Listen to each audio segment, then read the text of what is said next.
Bonsoir tout le monde, je suis ravi de vous retrouver pour cette nouvelle vidéo. On est mercredi, on fait une petite revue graphique des titres que l'on a l'habitude de suivre, hein, plus quelques petits nouveaux. Voilà, j'aime bien faire des titres que l'on suit en fil rouge, en fil de nos vidéos, plus quelques-uns en fonction de l'actualité également, qui se démarquent un petit peu. Donc, avant de commencer, n'hésitez pas à vous abonner à la chaîne et activer la petite clochette. Vous êtes plus de la moitié à me regarder sans y être abonné. Voilà, donc si vous voulez vous abonner, faites-vous plaisir. Et enfin, le petit disclaimer, évidemment, hein, mes analyses ne sont que des avis personnels, hein, donc ces avis n'engagent que moi. Et en fait, le contenu hein, que je vous produis, hein, donc que ce soit sur Twitter, sur Instagram, sur mon site hein, également, voilà, c'est avant tout du contenu à but pédagogique. Et cette vidéo en fait partie. Voilà, c'est dans le but de vous former tranquillement et surtout efficacement. Donc, le programme de ce soir, je vous l'ai transmis dans l'après-midi pour ceux qui me suivent sur mon compte Twitter, donc n'hésitez pas à y faire un tour. Mais voilà, on a nos grands classiques, on va quand même regarder ce qu'il en est autour de Innate, Valneva également qui nous a fait il y a eu de la news, hein, une mauvaise news, donc forcément on l'a dérouillé derrière. Et puis on a eu Median Technologies aujourd'hui qui est un peu volatile, donc on va regarder ce qu'il en est aussi. Et enfin, dans les small caps, pas de grosses news, je crois, non. J'ai Adonis qui est une demande. On va regarder Metex de nouveau. Et puis, en CAC 40, FBF 120. Pareil, Eurofin Scientifique qui est une demande. Puis on va regarder Neoen. Ça fait un moment qu'on n'en a pas parlé, donc on va regarder ce qu'il en est. Et puis évidemment sur Twitter, au dernier moment, vous m'avez donné quelques valeurs, donc comme Exaom, Vogo, SRD, FALG. Donc je me suis mis un petit post-it sur mon bureau pour essayer de ne pas les oublier. Voilà, donc on essaiera de les traiter tout à l'heure. Donc je vous donne rendez-vous tout de suite sur la plateforme TradingView. Alors, nous voici donc sur la plateforme TradingView, hein, donc c'est la plateforme avec laquelle je fais tous mes graphes, hein, vous le savez, je le dis toutes les semaines. Alors, je ne l'ai pas précisé juste avant, mais le mercredi, je fais une analyse exclusivement donc du coup sur TradingView, hein, en analyse chartiste classique. Donc j'ai quelques indicateurs, le MACD, le RSI, et puis des moyennes mobiles. Et après, au cas par cas, on peut mettre des retracements de Fibonacci aussi qui peuvent nous aider comme ici sur Median Technologies. Et puis vous le savez maintenant, mais le vendredi, je fais une analyse croisée avec l'indicateur Extra Trend. Donc voilà, 2 vidéos par semaine quand je peux, parce qu'évidemment, ça m'arrive d'avoir des impondérables quand même. Mais voilà, j'essaye de m'y tenir à mes 2 vidéos par semaine. Donc on attaque tout de suite, sans plus attendre, sur Median Technologies. Donc Median Technologies, ce que j'ai dit hein, tout à l'heure, c'est qu'il y a de la volatilité. Pourquoi? Ben voilà, on a une grosse mèche haute déjà, hein, qui est venue taper les plus hauts récents à 17. Mais également, sur la même journée, on est quand même venu taper les 15 euros, hein, donc 2 euros d'écart, c'est pas mal. Donc, avec un volume qui est pas non plus énorme, hein, donc on voit que le prix consolide, hein, on a eu une forte hausse une forte hausse des volumes pendant la hausse, puis là on voit quand même que les volumes se tassent, donc c'est une bonne chose en soi, malgré qu'il y ait de la volatilité intraday, voilà, donc faut faire gaffe quand même. Par contre, voilà, au niveau indicateur, bon le RSI évidemment, vu que c'est un oscillateur, a donné un signal baissier, j'avais dit qu'on l'avait pas encore ce signal hein, à midi, mais voilà, on l'a, mais bon, il reste encore dans sa zone haussière, donc ça va. Le MACD qui est un peu moins réactif, bon bah lui commence à se contracter, mais on est toujours haussier. Puis au niveau des moyennes et des bandes de Bollinger, il n'y a pas de souci. On est haussier et le prix est au-dessus des moyennes. Par contre, on va regarder simplement cette volatilité en intraday, donc en horaire. Moi j'aime bien le graphe horaire. Donc ce qu'on voit déjà, c'est qu'on est dans un range, hein. Ça il n'y a pas de problème. On l'a vu un petit peu quand même en horaire, mais là on le voit de façon bien plus détaillée en unité, en journalière, et là on le voit bien plus détaillé en unité horaire. Donc un range, hein, toujours entre nos 17 et nos 15 euros, pas de problème. Et en fait, on voit que depuis notre rupture avec un autre gap haussier, on avait quand même une ligne de tendance qui se dégageait, voire même d'ailleurs un canal peut-être, si je clone. Alors, si je déplace pas tout évidemment.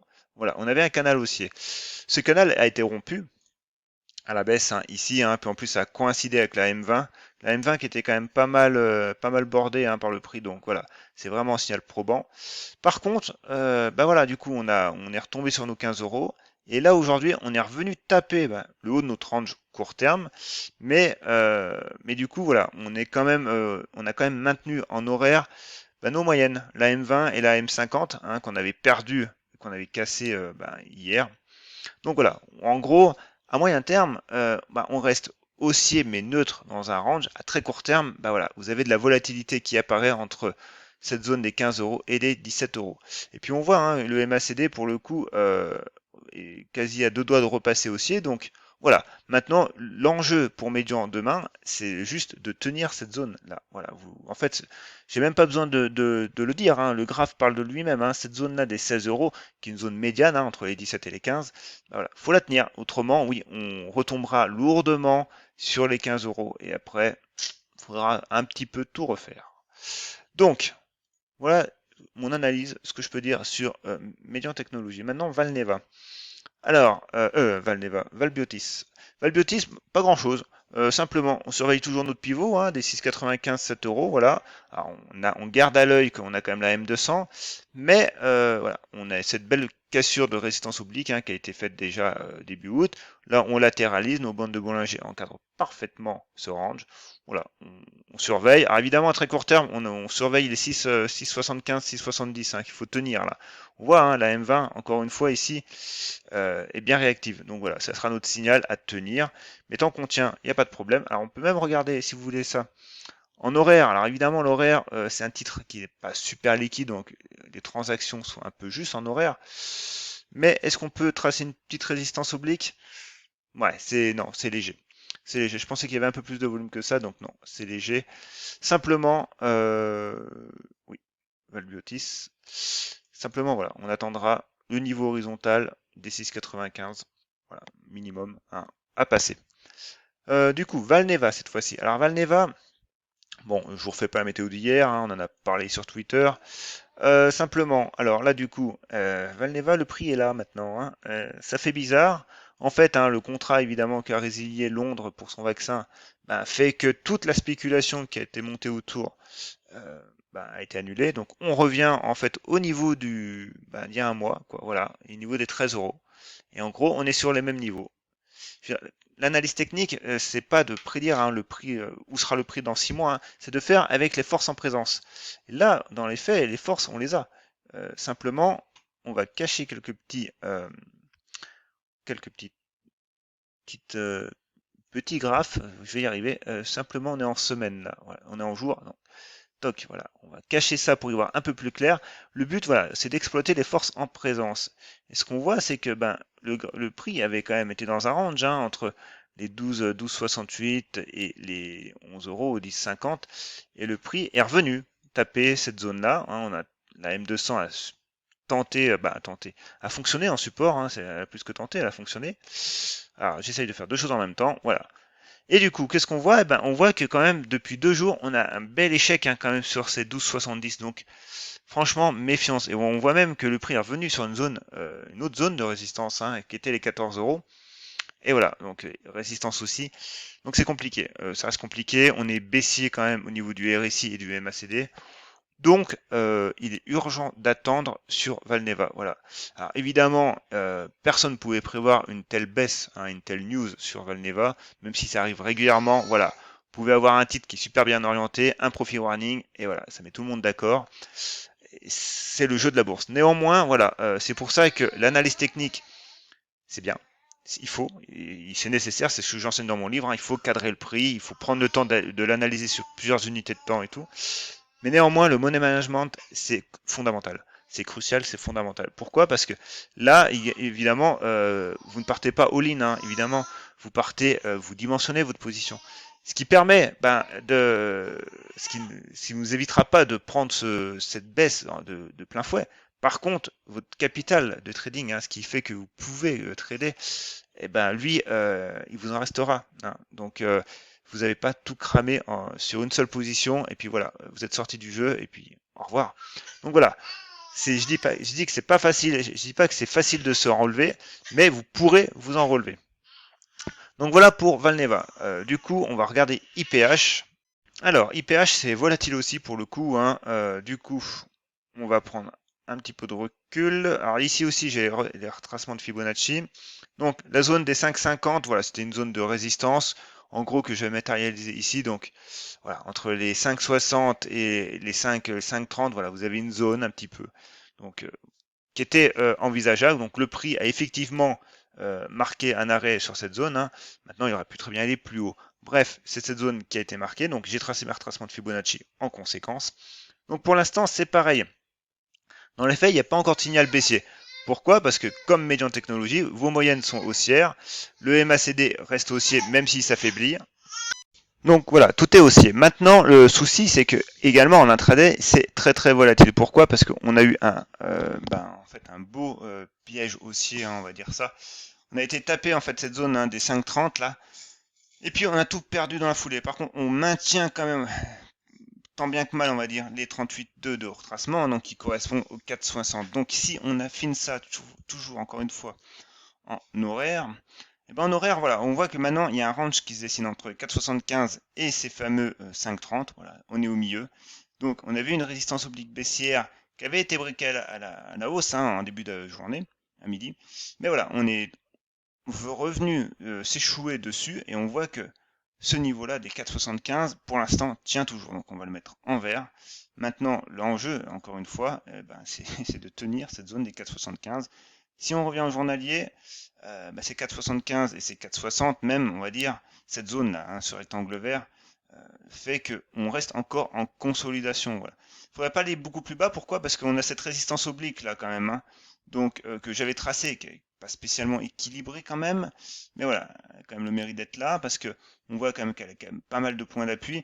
Donc là, le prix est pile dessus en hebdomadaire, hein, si on zoome. Donc voilà, tenir cette zone des 4,70, 4,60 maximum, ça serait pas mal. Voilà. Sinon, voilà, en hebdomadaire, quand même, le prix pourrait revenir sur les 4 euros. Et surtout, on réintégrerait cette oblique baissière, et ça serait dommage. Donc voilà, il faut pas aller plus bas pour moi. Abionics, pas grand chose, on va passer assez vite. Pareil, range assez serré, hein, toujours entre les 1,03€ et les 0,97, 8, hein, et 0,978. Les bandes de Bollinger sont contractées, les moyennes sont dans la place. Voilà, on attend quelque chose. On voit qu'au niveau du RSI, on est dans la zone de neutralité, hein, 43. Donc, on attend que ça se décide par le haut ou par le bas. Spinguard. Alors, Spinguard, c'est pareil. Spinguard, on est dans un range. Déjà, faut pas oublier, hein, entre les 1,75 et les 1€. Après, on m'a dit aussi sur Twitter qu'il y avait possibilité d'avoir une tasse séance. C'est vrai. Alors, après, la tasse séance se fait plutôt dans un environnement haussier. Donc là, l'environnement, oui, à moyen long terme est haussier. Par contre, on arrive quand même d'une belle tendance baissière quand même depuis le début d'année. Donc voilà, c'est dans les faits, c'est une tasse séance, mais je pense que pour les puristes, il y aurait à redire. Néanmoins, ce que je vois moi surtout, c'est qu'on a un niveau des 1,75 en résistance, on a le niveau des 1,35 en support, on a ce petit support oblique aussi qui pour l'instant tient. Mais voilà, maintenant il ne faut pas se précipiter encore une fois. On voit qu'on a des volumes à chaque hausse et des baisses dans les consolidations, donc c'est bien. Voilà, je veux dire, il y a du monde dans les hausses. Donc maintenant, il faut attendre que là, on est en phase de vraiment de conso, hein, de latéralisation, et de retester à minima cette oblique baissière avec ce premier niveau là des 1,62 et surtout surveiller que le volume revienne. Si le volume revient, voilà, les 1,75 pourraient après être breakés et puis on revoir déjà les 2€, voire les 2,31. Donc ça pourrait être pas mal. Donc toujours à surveiller évidemment. Gensight. Alors Gensight, pas grand chose. Voilà, on la surveillait un petit peu au niveau des 8€. Bon, ça n'a pas fait. Et on voit que changement de polarité oblige. On a cassé ce support oblique haussier. Voilà, on est venu taper. En plus, ça coïncide avec la M50 qui est baissière. Donc voilà, le prix pour l'instant sur Gensight, il n'y a pas grand chose à faire. Navia, donc on passe aux small caps. Alors Navia, moi, vous pouvez checker, hein, les 2-3 vidéos précédentes parce que vu qu'on fait des analyses journalières, des fois, je veux dire, voilà, sur 2 jours, l'analyse journalière, voire hebdomadaire, reste toujours valable. Donc n'hésitez pas à checker les vidéos précédentes. Ici, il fallait tenir les 2,50. À court terme, il fallait tenir. On avait une belle, on va dire, consolidation à plat. Par contre, on était sous M20, sous les 3€, et évidemment sous cette oblique baissière. Voilà, aujourd'hui, avant-hier, le prix a lâché les 2,50, a cassé ça M20. Donc la M20 maintenant est en résistance. Donc voilà, en l'état actuel, notre scénario et mon hypothèse, du coup, si on ne repasse pas les 2,50, c'est d'aller voir la zone des 2,20. Voilà, 2,20, 2,15. Ce qui correspond quand même à la bande de Bollinger inférieure. Et puis on voit que le MACD a croisé à la baisse, hein. C'était pas arrivé quand même depuis le début de la hausse, hein, voilà, même bien avant. Donc voilà. Et puis surtout, sur Navia, il ne faut pas l'oublier, c'est quand même qu'à moyen terme, on reste baissier. Je veux dire, on a fait un beau run dans un canal baissier. Voilà. Donc la tendance de fond pourrait reprendre ses droits. Maintenant, pour vraiment s'émanciper de ce canal, c'est tout. Il faut casser ce canal baissier à la hausse. Et ça passe par la zone des 2,90, 3€. Simplement. En gros, Blockchain Group, ben, c'est pareil. On va dire que on reste baissier depuis le début d'année.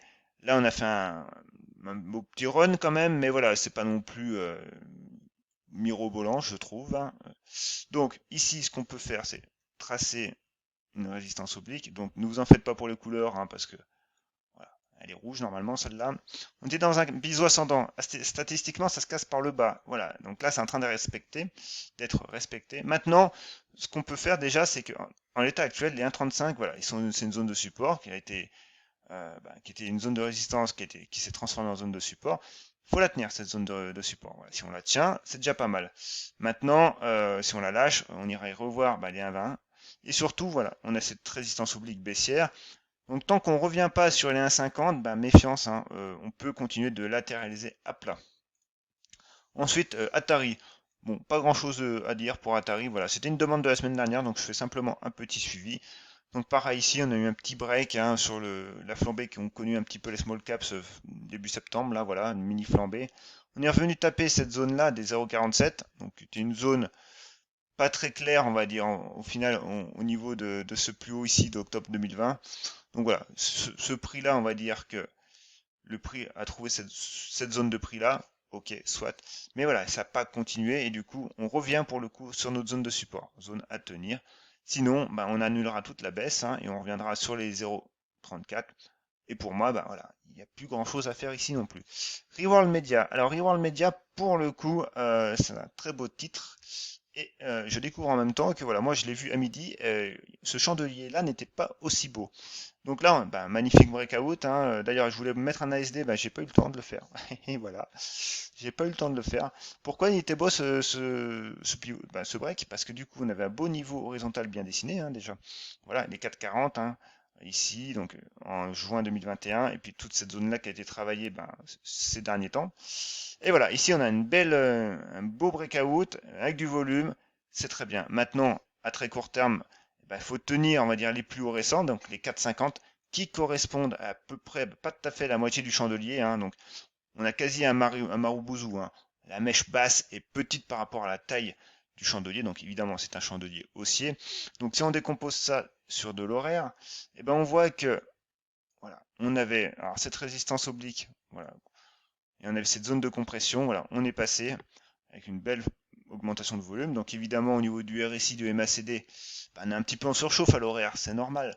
Mais évidemment, je vous le dis encore une fois, c'est à la baisse que le RSI hein, se surveille, hein, la baisse des 70. Donc voilà, actuellement ici, ce qu'on peut faire en horaire, c'est tracer les retracements de Fibonacci. Et ça nous donne les 38,2 pile sur les plus hauts récents. Donc voilà, vous avez vos niveaux de consolidation possibles pour Reworld Media. Ensuite, Enertime. Bon, Enertime, on y passait un petit peu rapidement aussi. Ce qu'on voit, c'est que c'est pareil, on a cette zone-là des 2,85 qui est en résistance. On a repassé la M200 à la baisse, qui d'ailleurs commence à se retourner à la baisse aussi. Donc on avait ce support oblique haussier qu'on a cassé. Bon, clairement, c'est pas top, hein. Les 2 euros nous retendent la main. Carbio, c'est pareil. Carbio, on surveillait le break des 46. C'est plutôt le bas que ça a pris, hein, c'est le sud. On revient sur la zone des 41, c'est pas très beau. Maintenant, il faut que ça tienne. Voilà, on est encore dans la volatilité à peu près normale du titre, même si les bandes de Bollinger commencent à être divergentes, c'est pas très bon quand même. Mais voilà, zone des 40 là, à tenir en dernier rempart. Sinon, hein, on a notre zone là des 38. Et puis, évidemment, les plus bas de mai. Hein, on n'y est pas encore. Mais voilà, doucement, ça en prend le chemin quand même. Alors, on va juste supprimer ça. Voilà. Katana 5,63. C'est pas top non plus. Ah, c'est pas top. C'est dommage parce que voilà. Du coup, hein, cette zone-là des 5,70 qu'il fallait tenir, on ne la tient pas. Elle repasse sous sa M20. Donc moi, c'est pareil. J'avais repris une position pareil, toujours en la dimensionnant, hein, toujours en respectant votre money management. C'est ultra important. Pourquoi? Parce que ici, en fait, voilà, on avait tenu cette zone des 5,70. Moi, je m'étais fait sortir sur les 5,60 hein, à 5,65 et voilà, pas grand chose. Donc du coup, j'avais repris ici, mais voilà, ça n'a toujours pas tenu. Et là, on repasse en horaire la M200. Donc moi, mon stop des 5,60, normalement, n'a pas dû être touché, je pense, à pas grand chose. Faudra que j'aille checker ça tout à l'heure. Mais néanmoins, voilà. Bon, sur Katana, pour l'instant, la hausse ne veut pas reprendre. Donc méfiance. Et ce qu'on est en train de faire, c'est surtout voilà, une contraction des bandes de Bollinger et peut-être plus une, on va dire, une. J'ai mon petit garçon qui est à côté de moi qui est en train de se marrer comme pas possible. C'est mignon. Du coup, voilà, pour en revenir, j'ai surtout mes bandes de Bollinger qui se contractent et puis on a cette zone-là. Alors, peut-être pas cette zone-là tout à fait, mais plutôt cette zone-là. On va voir ce que le prix nous dira, qui pourrait plutôt nous faire une grande zone de latéralisation. Et surtout, voilà, on a ce support oblique aussi ici. Et ben, pourquoi pas revenir taper ce support oblique. Donc, voilà, à surveiller Katana. Mais si elle reprend pas tout de suite les 5,80, ça va être compliqué pour elle quand même. Ensuite, agrogénération. Eh ben, agrogénération, c'est toujours un titre que je surveille. Pourquoi? Parce que très propre graphiquement, hein, les 0,18, 0,20, bah non, plutôt 0,19, 0,20, oui, en résistance. Et puis on voit quand même que ce support ici, des 0,18,2 là, bah ça tient. On a une contraction des bandes de Bollinger. Voilà, toujours à surveiller quand même. Ensuite, Adonis. Alors Adonis, c'est une demande. Alors, on va se remettre en hebdomadaire. Donc déjà, c'est un titre qui n'est pas très liquide. Alors, qui n'est pas très liquide. Pourquoi? Parce qu'on a on a beaucoup de mèches en fait. Voilà. Donc c'est un titre qui est ultra volatile. Rien ne le fait décaler. Donc de faire une, une analyse graphique dans ces conditions, c'est pas forcément la meilleure solution et c'est surtout pas forcément le plus représentatif. Néanmoins, on va quand même voir qu'on a un range, hein, tout simplement, entre les 3,40 et les 2,40. On est sur la borne haute de ce range hebdomadaire. Et voilà, hein, donc on voit quand même que si je le mets en rouge pour plus de clarté, si je le mets en rouge pour plus de clarté, on voit que on peut, pourquoi pas, tracer retracement, même si voilà, je le dis, hein, on a quand même pas mal de volatilité. Actuellement, voilà, on est sur les 50%. Donc les 50, c'est vraiment, on va dire, la limite psychologique entre la poursuite de la hausse possible et ben, du coup non, une baisse. Et on voit que voilà, ça correspond quand même à cette zone ici où le prix avait aussi tergiversé. Donc voilà, actuellement, ce que je peux en dire, c'est que les 3 euros, en gros, sont quand même un seuil à tenir actuellement, qu'il ne faudrait pas s'amuser à lâcher. Sinon, bah, on reviendra plutôt sur les 2,76. Puis voilà, c'est surtout que, en gros, bah, cette latéralisation continuera, hein, simplement, et que le signal qu'on attend au niveau des 3,40, pour l'instant, ne prend pas forme. Ensuite, j'ai Metex. Alors Metex, on a déjà nos retracements de Fibonacci de tracé. Ce qu'on voit, c'est que du coup, le prix fait du ping-pong simplement entre les 23,6 et les 38,2. On est au milieu. Le prix tient sa M2, sa M20 hein, à pas grand chose, mais il la tient quand même. Par contre, voilà, on est sous résistance des plus hauts ici à 5,45. Donc voilà, pour l'instant, on est toujours en phase de conso après cette belle hausse. Toujours pareil, les 5,20 ici, il faudrait les tenir. Pourquoi? Parce que ça correspond quand même à une zone où le prix a bien réagi dans le passé. Donc voilà, il faut vraiment les tenir pour pas aller plus bas. Mais voilà, on rentre dans une phase de latéralisation, en tout cas au regard des indicateurs, hein, RSI et MACD. Technip Énergie, simplement belle hausse aujourd'hui. Bon, un petit peu quand même une séance, une clôture en demi-teinte. Mais voilà, le prix continue sa hausse, pas de problème. On a un croisement haussier M50 M20, donc c'est pas mal, c'est haussier pour la suite, hein. Le RSI est haussier également, mais pas en surchauffe, donc voilà. On peut, en l'état actuel, se dire que la zone des 13,50 est atteignable. CGG, alors CGG, je l'ai conservé, mais voilà, euh, elle, se, elle se reprend un petit peu. Simplement, du coup, toujours les 0,70 à surveiller. Alors, je reviens la petite sucette. Voilà. C'est pas si facile que ça de faire une vidéo avec un petit 4 mois à côté quand même, hein. Mais voilà. Alors, vous voyez simplement du coup nos 0,70 qui sont en résistance. En support, nous avons les 0,63. Donc on est au milieu. Bah, c'est pareil, c'est un range. Par contre, ce que j'aime bien regarder, moi, c'est cette résistance oblique baissière quand même. Voilà, on est en train de la franchir. Donc maintenant, si on veut continuer de consolider et travailler les 0,70, on pourrait avoir un pivot qui est pas mal pour la suite quand même.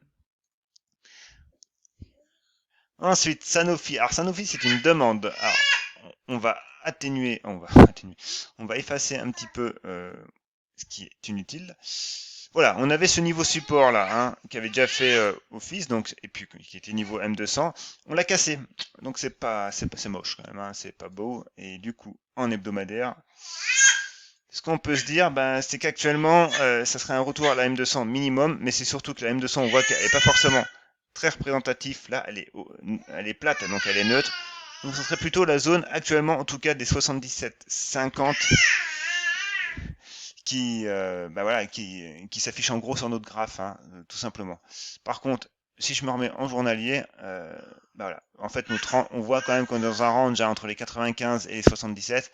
Et là, voilà, le premier niveau, un niveau qu'il fallait quand même conserver, qui est à peu près la médiane hein, de ce range, bah, on va y casser. Donc là, bon, je suis pas forcément je suis pas haussier, je suis plutôt baissier même à court terme pour Sanofi. Enfin, Neoen. Neoen, bon, elle nous a fait une belle baisse hein, depuis le début d'année. Mais voilà, si on réajuste un petit peu nos zones, on voit que la zone des 30 est toujours en support et qu'on peut tracer un support oblique bah, voilà, qui soutient le prix également, et on est dans un triangle symétrique. Alors, le triangle, là, pour le coup, on arrive à la fin de la figure. Moi, ce que je vois, essentiellement, si on prolonge, c'est plutôt des niveaux horizontaux, hein. Donc, un premier niveau sur les 37, avec, bah, en zone de support, bah, c'est pareil, tout de suite, à court terme, les 34, mais surtout cette zone-là des 32. Mais voilà, pour l'instant, j'attends qu'un niveau pivot clair se dessine, donc ça veut dire que le prix pourrait très bien retourner sur cette zone, hein, des 38, 39 euros. Et voilà. Et puis bon, être de nouveau mis en échec. Mais simplement, voilà, ça matérialiserait quelque chose de vraiment précis pour le prix, hein, donc pour le marché, donc sur notre graphe. Et puis, on n'oublie pas quand même que la M200 est baissière et qu'elle est en résistance. Donc voilà, simplement un petit point d'étape, on va dire, pour Neoen. C'est vraiment pour l'instant de la neutralité la plus complète. Ensuite, j'ai ERF, Eurofin Scientifique, c'est pareil. Bon, bah là, pour le coup, c'est haussier, il n'y a pas de souci. Je veux dire, que faire c'est même ultra haussier. Voilà. Je veux dire, en hebdomadaire depuis 2020, le prix est a quand même pris depuis son break là des 53, 138%, donc c'est magnifique. Hein. Donc que dire de plus? Ben, pas grand chose. Hein. Peut-être si on va sur du plus court terme, sur du 4 heures, 4 heures, qu'est-ce qu'on peut voir? Ben, c'est même en 4 heures, ça reste haussier. Hein. Simplement, bah voilà, on a pourquoi pas une zone de support ici. Voilà. Alors, encore que, voilà, c'est un petit peu. J'ai même pas grand chose à faire en fait. Voilà, on a une zone sur les 119-120, on voit que le prix a réagi dessus, a pas mal rebondi. Ce qu'on peut voir surtout, c'est que les moyennes s'aplatissent en 4 heures, donc ça reste quand même court terme. Donc voilà, donc à court terme, on est dans une phase de on va dire, latéralisation. Et puis c'est surtout que bon, bah, pour reprendre la tendance, il faudra breaker les plus hauts. Il faudra breaker les plus hauts simplement, hein, rien de bien sorcier, quoi. Voilà, un range. On voit que les bandes de Bollinger se contractent, donc pour l'instant, haussier, il n'y a pas de signal baissier proprement dit. Au niveau des indicateurs, oui, évidemment, un petit peu, parce que c'est toujours plus réactif, un indicateur technique, surtout le RSI. Mais voilà, vos moyennes restent haussières, la tendance de fond est haussière. Simplement, voilà, surveillez quand même le niveau des 118 là, pas aller beaucoup plus bas, parce qu'on voit quand même que la bande de Bollinger inférieure arrive. Donc voilà, on pourrait quand même avoir une belle zone de réaction ici et un pivot potentiel à la baisse si jamais vraiment ça venait à craquer. On va regarder simplement les deux trois petites valeurs que j'ai eues. Donc c'est Home. Alors Home, je l'écris comment Je l'ai mal écrit. Je l'ai mal écrit. Alors euh, voilà. Alors, un titre que je ne connais pas du tout, simplement. Donc, on va se remettre en hebdomadaire, simplement pour, toujours pareil, cadrer le prix, prendre du recul, c'est ce que j'enseigne encore une fois dans mon livre, prendre du recul, toujours, toujours. Ce qu'on voit, bon, pourquoi pas, allez, une belle résistance oblique, même si c'est la mèche quasiment de fin août, voilà. Ce qu'on peut dire aussi, c'est que ici, là, on voit que le prix avait travaillé. Et on voit que le prix également se retrouve actuellement dans cette zone. Déjà, voilà, vous avez des niveaux. Et puis, on a une zone de support ici, sur les 47, qui correspond à la M20 haussière. Donc voilà. Par contre, pour le coup, hein, depuis quand même, depuis son plus bas de 2020, on est haussier. On arrive dans une zone potentielle où le prix peut réagir. Mais en l'état actuel, on va se remettre en journalier. Ça reste haussier. Simplement, il faut avoir à l'esprit que voilà, on est dans une zone où le prix a déjà réagi par le passé. Donc voilà, il peut y avoir un peu plus de volatilité à court terme. Alors Vogo. Alors Vogo, de mémoire, elle était dans un range. Alors, du coup, ah oui, donc de mémoire, mais voilà, il s'est passé des choses. Moi, le range que j'avais en tête, c'était celui-là. On voit que du coup, ce range a été cassé. Il s'est transformé par le changement de polarité en résistance. Donc maintenant, le prix dessine en fait un autre range, hein, entre les 7,60 et les 9 euros. On est au milieu. Il se passe pas grand chose. On voit que les moyennes sont plates, hein, M20, M50, donc voilà, ça correspond à peu près à la moyenne à la médiane du range. C'est pareil, franchement neutralité, la M200 reste en résistance sur le prix. Voilà, c'est pas un titre qui est ultra volatile, qui est ultra liquide non plus. Je pense qu'il y a un peu mieux à faire ailleurs, quand même, selon moi. SRP, alors SRP, c'est un titre que je suivais pas mal pendant un temps. Mais, mais voilà, du coup, ici, depuis qu'elle a cassé en gros sa M20 et le niveau des 3 euros, c'est un peu plus moche pour moi, je trouve. Alors, ce qu'on peut faire simplement, c'est déjà nettoyer le graphe, parce que je milite pour avoir des graphes épurés. Voilà. Il faut que ça se comprenne du premier regard. Il faut qu'en gros, votre enfant qui est en sixième hein, le comprenne. Si votre enfant ne le comprend pas, il y a un souci. Moi, je vais pas demander au mien, parce que je pense qu'il est quand même encore un peu petit. Mais bref, voilà. Ce qu'on voit, ben, cette zone-là, simplement, les 2,70. On revient sur une zone de support potentiel qu'il faut tenir. Mais encore une fois, résistance oblique baissière, M50, M20 baissière. Pour moi, un retour sur les 3 euros m'irait bien, déjà. Là, pour le coup, on essaye de sauver les meubles pour l'instant. Et enfin, la dernière, FALG, Fermentalg. Fermentalg, simplement, ce qu'on voit, ben, pareil, elle est revenue sur une zone les 3,35 qui était une zone de résistance, hein, déjà identifiée par le prix, on est revenu dessus. Voilà, le prix a bien consolidé, bien corrige même un petit peu maintenant. Donc, si on veut faire le ménage, eh ben simplement cette zone-là est de nouveau en résistance alors qu'on l'avait briqué. Et puis on a tout cet ensemble de moyennes. Et voilà, c'est pareil, c'est pas top. Il faudrait à minima reprendre les 2,94 pour se ressortir un petit peu la tête de l'eau et revoir envisager de nouveau les 3,30, hein, la zone de résistance. Pour l'instant, on n'y est pas. Voilà, c'est tout pour aujourd'hui. Simplement, si vous voulez vous former à l'analyse graphique, n'hésitez pas, mon site est là, je l'ai remis entièrement, pas à jour, mais voilà, bon déjà graphiquement il y a un petit peu de renouveau, mais ça c'est de l'esthétique. Simplement, j'ai refait toute la page cours analyse technique. Du coup, vous avez 7 cours où j'ai redétaillé un petit peu, j'ai réécrit des cours. Ces cours-là, de toute façon, tous les cours de mon site, je suis en train de les assembler dans un nouveau livre où vous pourrez, en complément du premier hein, qui est dispo à la vente, bah, avoir celui-là et vraiment être totalement autonome euh, pour vous apprendre vraiment l'analyse graphique de A à Z. Donc là, cette cours, vraiment, vous avez la présentation les bases de l'analyse graphique, la représentation du prix, les supports, résistance, la tendance, les tracés de chartistes, les indicateurs, exploiter votre premier graphique. Voilà, ça c'est la base. Et ensuite, vous avez les cours par thématique, figure, chandelier, indicateur technique. Plus en plus après, des divergences, retracement, modèle fondamental. Là, rien que là déjà, vous avez, je crois que je l'ai assemblé, vous avez plus de 300 pages à peu près à lire, et c'est des 300 pages denses. Donc clairement à peu près au bas mot 60 000 mots.